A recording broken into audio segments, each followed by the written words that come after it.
117 বছর, যে বয়সে অনেকের জীবন থেমে যায়, সেই বয়সেও তিনি যেন সময়কে হার মানিয়ে এগিয়ে চলেছেন। 2 বিশ্বযুদ্ধ থেকে শুরু করে প্রযুক্তির বিপ্লব, 1 শতাব্দীরও বেশি সময়ের ইতিহাস নিজের চোখে দেখেছেন তিনি। এবার সেই দীর্ঘ জীবনে যোগ হলো আরও একটি বছর। বিশ্বের প্রবীণতম জীবিত ব্যক্তি এথেল ক্যাথেরহ্যাম পা দিয়েছেন 117 বছরে।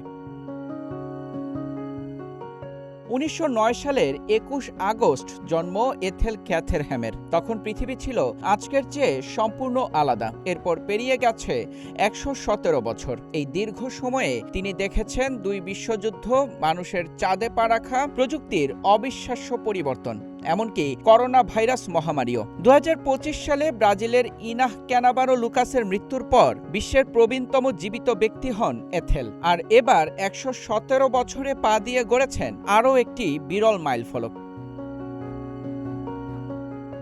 গিনেস ওয়ার্ল্ড রেকর্ডসের তথ্য অনুযায়ী এথেল ক্যাথেরহ্যামই প্রথম ব্রিটিশ নাগরিক যিনি 117 বছর বয়সে পৌঁছেছেন। তবে এত দীর্ঘ জীবনের রহস্য কি? এথেলের উত্তর শুনলে অবাক হতে পারেন। অযথা তর্কে না জড়ানো, অন্যের কথা শোনা আর জীবনকে উপভোগ করাই তার সহজ দর্শন। জীবনের নানা পর্যায়ে নানা পরিবর্তন এলেও থেমে থাকেননি তিনি। 67 বছর বয়সে গাড়ি চালানো শেখেন এথেল, আর গাড়ি চালানো ছেড়েছেন 97 বছর বয়সে। 117 বছর বয়সেও জীবনের প্রতি তার আগ্রহ যেন কমেনি একটুও। সম্প্রতি ব্রিটেনের রাজা তৃতীয় চার্লসের সঙ্গেও দেখা হয়েছে তার। এমনকি 117তম জন্মদিন উদযাপনের সময় একটি লামার সঙ্গেও দেখা হওয়ার ঘটনাও হয়ে উঠেছে আলোচনার বিষয়।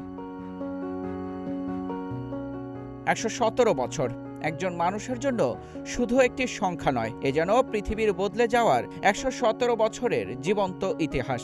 সময় বদলেছে, পৃথিবী বদলেছে, প্রযুক্তি বদলেছে, কিন্তু এথেল ক্যাথেরহ্যামের জীবনের প্রতি আগ্রহটা যেন এখনো একই। আর সেই কারণেই হয়তো 117 বছর বয়সেও তার গল্পটা শেষ হয়নি, বরং চলছে আরও এক নতুন অধ্যায়।